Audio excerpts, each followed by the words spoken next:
Oi, oitavo ano. Bom dia. Aqui é a professora Roberta de Geografia. Eu já estava com saudade de vocês. E a gente vai retomar as aulas agora com uma nova metodologia de videoaula.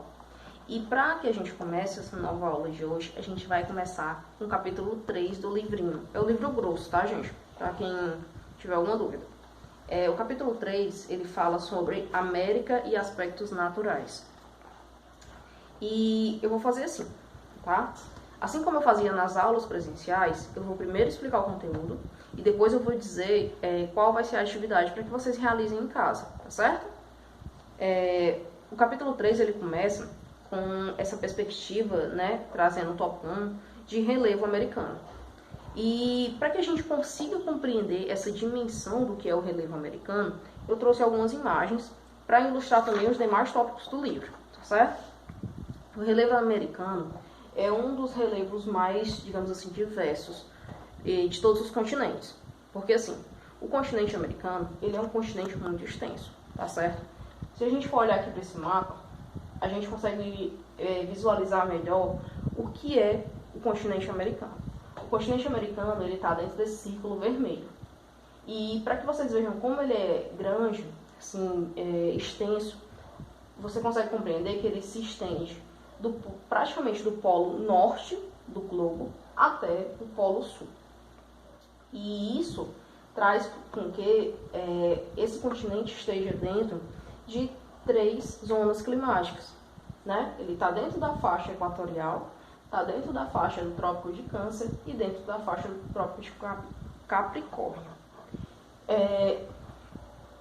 Nesse continente, a gente tem uma diversidade no relevo por conta de alguns fatores, tanto os naturais como fatores antrópicos, certo? E como é que eu posso apontar esses fatores? Por exemplo, o que é um fator natural? Um fator natural que pode ser apontado é a questão das placas tectônicas, né? Como vocês bem sabem. Dentro desse continente americano, a gente tem, embaixo do continente, ruptura de placas.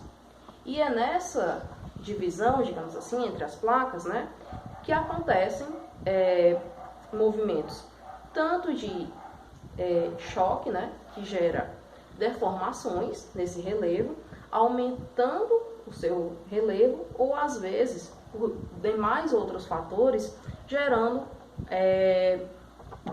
digamos assim, depressões, certo? Ou seja, nessa pontinha aqui da América do Sul, aqui, ó, mais ou menos, a gente tem a Cordilheira dos Andes. E é nessa parte também que a gente encontra uma rachadura dessas placas tectônicas. É por isso que a Cordilheira dos Andes é tão alta, por conta de que essas placas vão se batendo, e quando ela se bate, ela vai entortando o relevo. Entendeu? Passando adiante, a gente... Aqui, que eu estava falando sobre a Cordilheira dos Andes. Ó, é nessa parte aqui que a gente consegue ver a placa tectônica, nessa ruptura. E nesse movimento de vai e volta da placa tectônica, causado pela força do magma, a gente tem um processo também que acontece natural, chamado vulcanismo. O que é isso? Esse magma começa a sair, né, por uma extremidade que a gente conhece como vulcão, tá certo? Uma curiosidade que a gente pode apontar também é que não existe vulcões só nos outros países. Aqui no Brasil também tem vulcões, só que eles estão, digamos assim, dormindo, né? Por exemplo, aqui na região metropolitana de Fortaleza, em Maranguape, existe sim um vulcão que está dormindo. Então, voltando aqui. Essa imagem aqui da unidade de relevo americano, ela está na página 45 do livro, tá certo? E é legal que vocês abram o livro quando eu estiver falando, porque vocês vão visualizando o que eu estou falando e ao mesmo tempo compreendendo. A gente tem aqui, nesse mapa, uma tabela de cores, tá? Que aqui, a gente chama isso aqui na geografia de legenda. E essa legenda é o que faz com que a gente compreenda a altitude de determinados espaços do planeta. Por exemplo, como esse mapa aqui, ele está pintado em uma planície, não teria como a pessoa que desenhou apontar, essa parte é mais alta do que essa e aquela. E por isso que eles utilizam essa tabela de cores, para apontar. Por exemplo, quanto mais escuro tiver aqui no mapa, maior é a altitude, certo? Aqui no mapa ele utiliza assim, a cor mais escura é montanha elevada. Por exemplo, aqui no Brasil, a gente praticamente não tem, é muito pouco que a gente tem de uma altitude mais elevada. O território brasileiro, como um todo, ele é mais composto de planícies, ok? Mas nos demais países do continente americano, a gente tem uma grande variedade de relevos. Entre eles, a gente tem as montanhas elevadas, o planalto, a planície e as bacias e depressões, ok?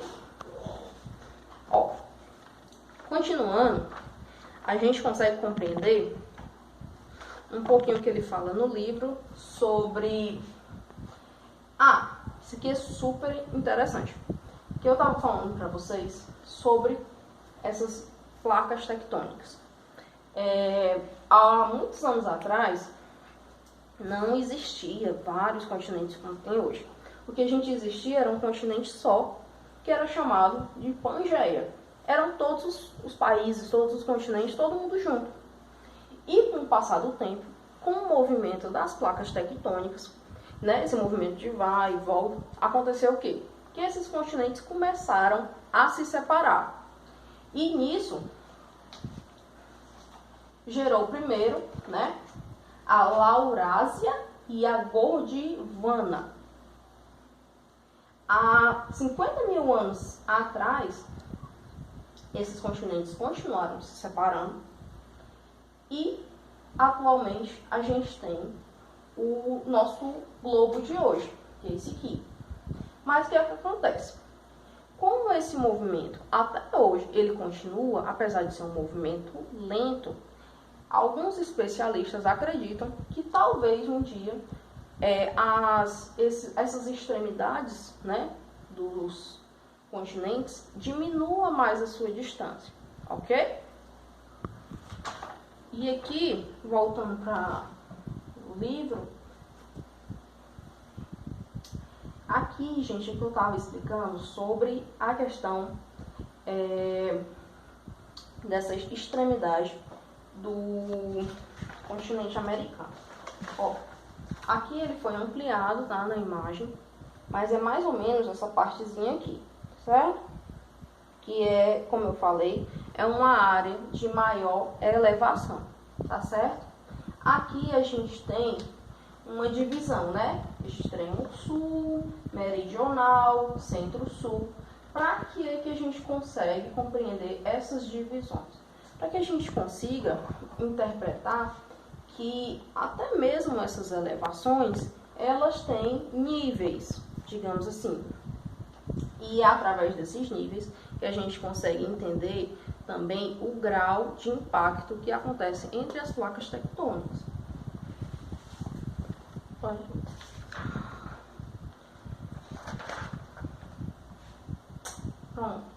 Outra imagenzinha que linda é essa. A gente tem aqui a Depressão São Francisco. E o que temos aqui, né? O que é uma depressão? Por exemplo, uma depressão é quando a gente tem uma faixa de terra, né, que está localizada abaixo do nível do mar, certo? Ou seja, é como se fosse isso aqui, certo? Essa Depressão de São Francisco. Essa parte aqui do meio, né, é onde está a água, a depressão, e a parte aqui de cima são os planaltos, certo? Pronto. Essas depressões, geralmente, é onde se formam rios e lagos. E esses rios e lagos, geralmente, eles se formam em determinadas altitudes e, com o passar do tempo, o fluxo desses rios tende a levar essa água para o mar, entendeu? E nessa parte dessa união, digamos assim, do rio com o mar, é que surge um novo fenômeno, chamado, geralmente conhecido pela gente, de pântanos, certo? É a união de duas águas, né? A água doce do rio e a água salgada do mar. É nos pântanos, aqui a gente tem uma ilustração de pântanos, é nos pântanos que a gente consegue encontrar um verdadeiro berçário dos biomas, né, aquáticos.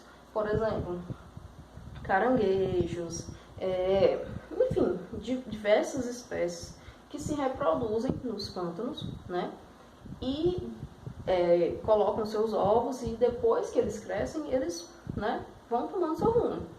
Mas cada vez está sendo um pouco mais difícil a gente ver a preservação desses pântanos, né, manguezais, por conta disso, porque é a questão da poluição, né? A gente vê também que cada vez mais a indústria, né, dos crustáceos não está respeitando os períodos de desova, né? E isso faz com que essas áreas fiquem cada vez mais poluídas e cada vez mais a gente tem a dificuldade de ter acesso a determinados crustáceos, por conta do preço também que se eleva, né? A lei da oferta e da procura.